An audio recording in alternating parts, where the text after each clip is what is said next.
So surprise, there were actually two videos in that playlist. The second one was this brain games that talked about divided attention and sex. So that's another example of cognitive differences in how males and females process information that is coming in from the world, right? There are very concrete differences in how males and females process information. So let's talk a little bit about a trait approach to sex differences in personality traits. And we're going to go back a ways to the 1970s when Sandra Bem introduced her concept of androgyny. So she thought that there are two basic continuums. The femininity continuum, on the left side, there's less femininity, on the right side is more. And then there's masculinity. On the top, there's more masculinity. On the bottom, there's less. So I did pluses and minuses to kind of remind us what end of the continuum we're on. And so for Sandra Bem, there are four types of people that can be created by examining their masculine continuum and their feminine continuum. And what you end up with is a person who, if they're high on masculinity and low in femininity, you would call them masculine. If they're high in masculinity and high on femininity, you would call them androgynous. If they're low on masculinity and high on femininity, you would call them feminine. And if they're low on both masculinity and femininity, then you would call them undifferentiated. So back in the 1970s, she introduced this notion that there are, two different continuums or continua. It used to be, most people would talk about masculinity and femininity on the same continuum. And so they'd say, it runs from masculine on this end and feminine on that end. In fact, I think that's how Helen Fisher referred to it in the video I showed you earlier. Having it as a single continuum running from masculinity to femininity means that you get a little less sensitivity as far as how to really describe people. And by putting it onto two separate continua, you end up with the ability to intersect it, just like with Eysenk's trait model, right? With introversion, extroversion as one dimension, and neuroticism as the other one. Then you end up with four types of people. Well, here you end up with four types of people. Now, this isn't as expansive as modern gender labeling might be, but this has been around for 50 years, this idea that there are different kinds of people depending on to what degree they really embrace masculinity or femininity, or neither, right? And so this is a really classic theory that I thought you might find interesting. The trait approach, let's talk a little bit about achievement motivation and possible differences between the sexes. I know when I was a student, I was like, wait, what are you talking about? Why would males and females have different achievement motivation? But this has been a topic of conversation for a long time in psychology. Do women have a lower desire to achieve than men do? 1950s studies using the thematic apperception test did suggest that women were less motivated to achieve than men. Now remember, the thematic apperception test is a very subjective test, right? Where you have to look at an ambiguous drawing, say who the people are, what their relationship is, what happened right before this picture was made, what's going to happen next. And then it has to be interpreted by the test administrator. And so those early tests gave the impression that women were less motivated to achieve than men. And, that means that their interpretations of the pictures were less likely to be achievement explanations than something else. More recent research is not showing gender differences in achievement motivation. This is probably not going to be surprising to you. Why would we see gender differences in achievement motivation? It doesn't really make sense. But a lot of the reason why the gender difference went away is that we're not using subjective things like the TAT anymore. We're using, we've got paper and pencil tests that are measurements of achievement. We've got, just direct questions we can ask people about their goals towards achievement.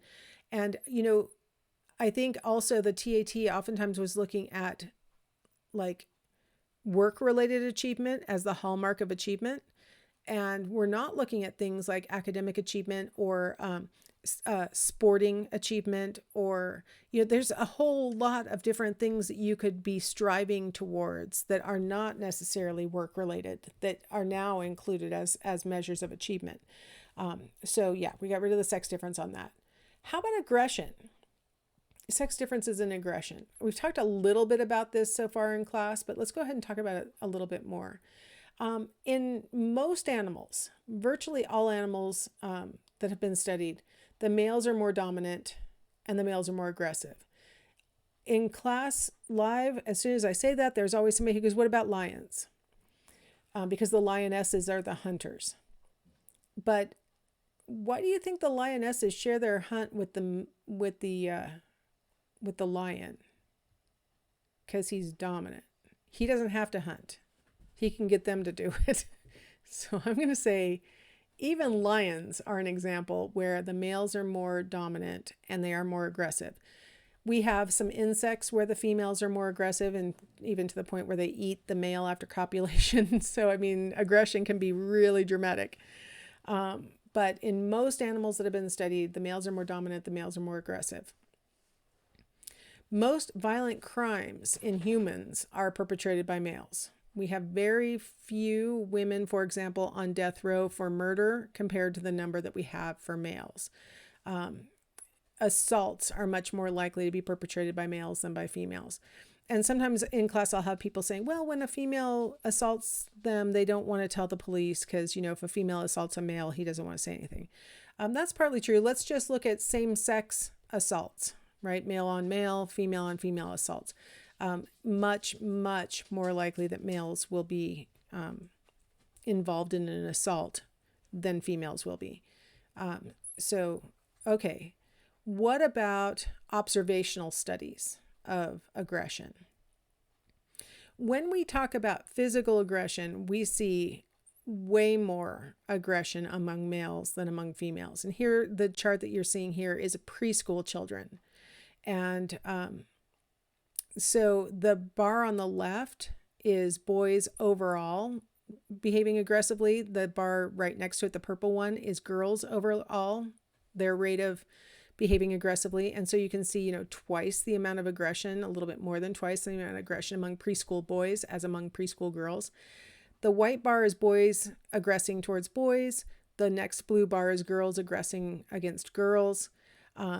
A boy aggressing to a girl is the purple small bar. A girl aggressing towards a boy is the gray small bar. The boy aggressing towards the teacher is the turquoise, teal colored bar, and then a girl aggressing towards the teacher is the light blue bar on the far right. So they broke it down into some different kinds of categories to show us, where the increased aggression is, and it's mostly the boy-to-boy aggression that is so much higher in males than among females. The girl-to-girl aggression is, a third, a quarter of what it is boy-to-boy. So from very early ages, we see sex differences in the amount of aggression that boys display compared to what we see girls displaying. How about emotionality? How much do the two sexes display emotion? Women are better at interpreting the emotions of others. On average, women more accurately identify facial expressions in photographs. In live interactions, they're better at facial expressions and body postures than males are in recognizing what the person means by those. And then when the other person is expressing their emotion in words, women are way, way better than men. Women are also better at expressing their emotions in a way that are interpretable to others. So women are more likely to put facial expressions on or body postures on or tone of voice on that will help the other person to understand what she's actually experiencing. Male babies cry more than female babies.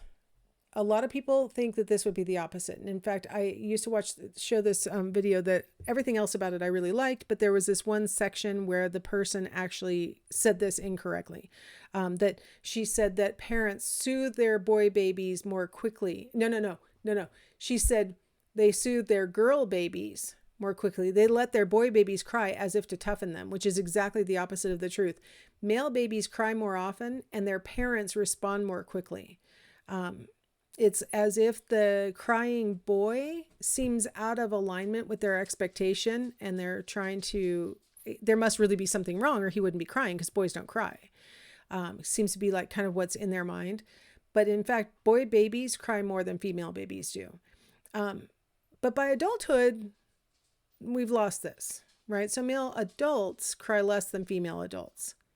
So what happens between babyhood and adulthood that causes males to change in the pattern of expressing their emotions through tears? Kind of an interesting question that we're going to answer with socialization. So the environment gives us feedback about the accuracy of this expression. And so males get the impression that boys don't cry, men don't cry. And so they learn to suck it up. And there's a certain,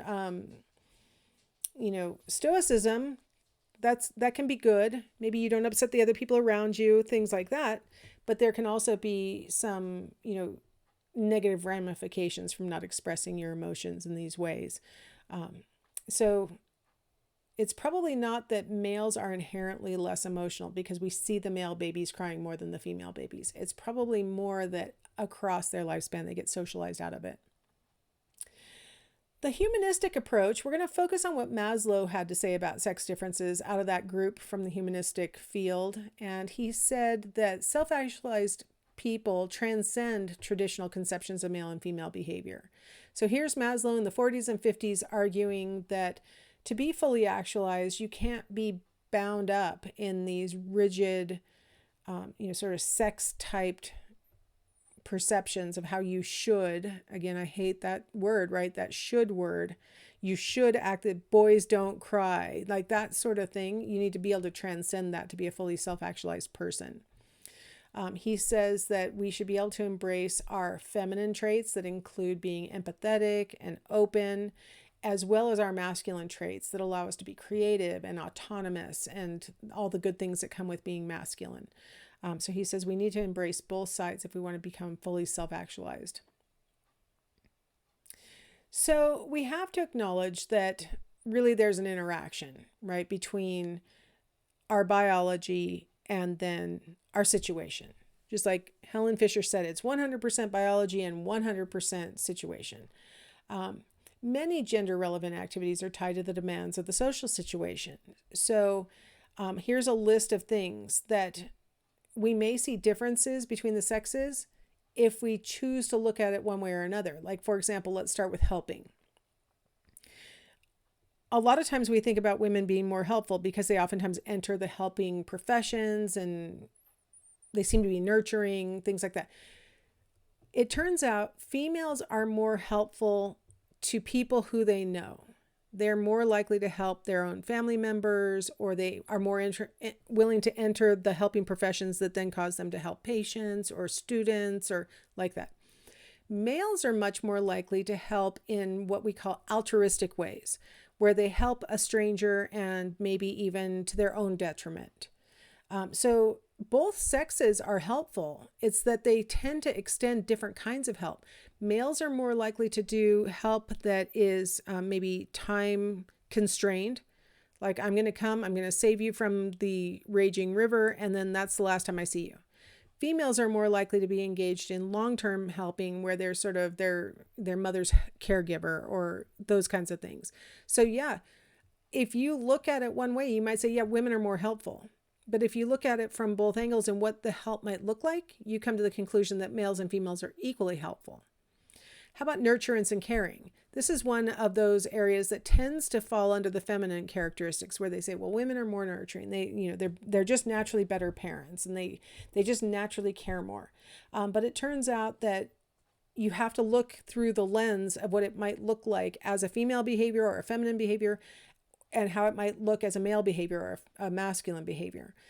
So nurturance in female terms might look like cuddling a sad child, or cooking a home-cooked meal, or delivering a care package to a friend who's sick, right? Like these kinds of nurturing, caring behaviors. Male nurturing and caring may take more instrumental approaches, like I show my caring as a man by, if I drove the family car and I know that, my wife is likely to drive it next, I fill the tank. And I don't say anything. I don't expect any accolades for it. I show that I care about her by filling the tank with gas. Or I notice that the light bulb is burned out in the hallway and I change it, even though it's not really my responsibility to do that, but I show that caring to my fellow human by replacing the light. These kinds of things. So you'll see a lot more agency in the male version of nurturing and caring. And it may not be, this empathetic, crying, like that kind of nurturance. It might be more like when a child is upset because they, I don't know, fell off of the thing they were trying to climb. Mom might show her caring by cuddling him up and go, oh, does that hurt? Are you okay? Let me check. Do you have a scrape? Dad might say, okay, you fell off. Let's get back on. A man might say, get back on. Let's try again. And that's how he shows caring, is that he's going to coach them through trying again. So the two sexes on average may look different. You might say, well, one is more caring and the other one is less caring. But if you look at it through the lens of what they mean by their behaviors, you might get a different impression. All right, I'm going to stop here. We'll come back in the next segment. We'll pick up with sociability.